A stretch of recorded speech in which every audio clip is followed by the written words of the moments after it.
Good morning and happy Easter. The first reading is from the 10th chapter of Acts. Peter began to speak to the people. I truly understand that God shows no partiality, but in every nation, anyone who fears him and does what is right is acceptable to him. You know the message he sent to the people of Israel, preaching peace by Jesus Christ. He is Lord of all. That message spread throughout Judea, beginning in Galilee, after the baptism that John announced. How God anointed Jesus of Nazareth with the Holy Spirit and with power. How he went about doing good and healing all who were oppressed by the devil, for God was with him. We are all witnesses to that he did in both Judea and in Jerusalem. They put him to death by hanging him on a tree, but God raised him on the third day and allowed him to appear, not to all people, but to us who were chosen by God as witness and who ate and drank with him after he rose from the dead. He commanded us to preach to the people and to testify that he is the one ordained by God as judge of the living and the dead.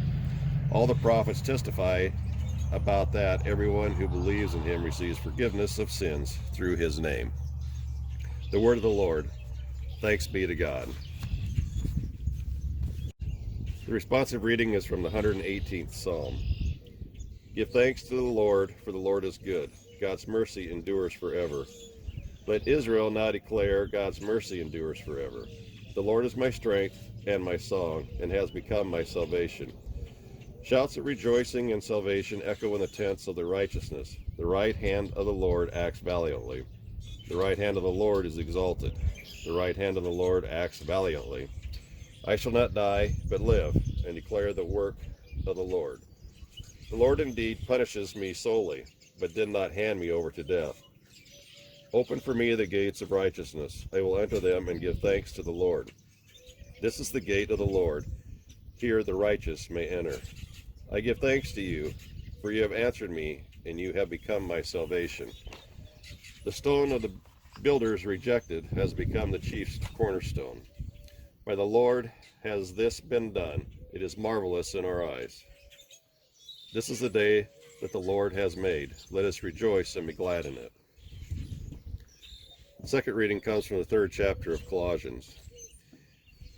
If you have been raised with Christ, seek the things that are above, where Christ is, seated at the right hand of God. Set your minds on things that are above, not on things that are on earth. For you have died, and your life is hidden with Christ in God.